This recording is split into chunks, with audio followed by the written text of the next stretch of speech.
Helo bawb a chroeso cynnes iawn i chi i ddwrnod cynta Calendr Adfent digidol, gofalaeth eglwysi Caerfyrddin a Bancyfelin. Ymunwch â ni bob dydd o 9 tan y Nadolig i agor drws y calendr diginod ar y sianel yma, a llai sicrhau chi fod gyda ni gyfraniadau ardderchog ar y cyfer chi eto eleni. Gorchwylid pwysig iawn yn ein tŷ ni bob blwyddyn pan o'n i'n blentyn oedd mynd i ôl coeden Nadolig. Fydden ni'n mynd i goedwig Penllegar, a chydig o filltiroedd i'r dwyrain o Gwm Tawe, yn gyrru'r car ac yn parcio'r car ac yn cerdded mewn i'r goedwig. Fydden ni'n mynd ati wedyn i ddewis yn coeden Nadolig. Fydden ni, wrth gwrs, moyn yr un tala posib. Fydde mam moyn yr un mwyaf bwsi posib. Fydde dad wedyn eisiau'r un rhata posib. A dyma ddewis y goeden, a'r coedwigwr yn dod i dorri'r goeden.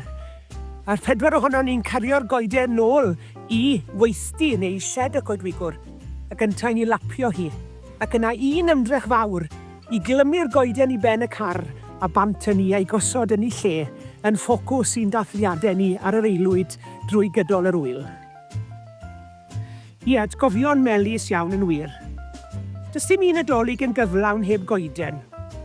Coeden fythol wyrdd, wedi harddu a golau y gaderniadau prydferth, a seren lachar yn goron ar ei phen.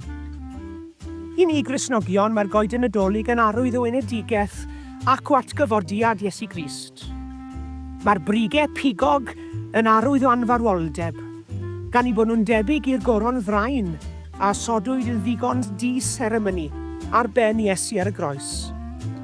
Mae'r addurniadau o osod ar y goeden yn cynrychioli'n doniau ysbrydol, heddwch, cariad, caredigrwydd, llawenydd, daioni, ffyddlondeb, tynerwch ac yn y blaen. A'r goleuadau ar y goeden yn arwydd o obaith, y gobaith a ddaeth i fyd o dywyllwch drwy unedigaeth Iesu Grist goleuni'r byd.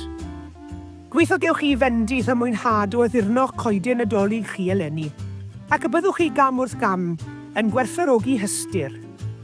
Ac o werthfawrogi, cofio gyda diolchgarwch y daeth diwrnod mewn baban i'n byd.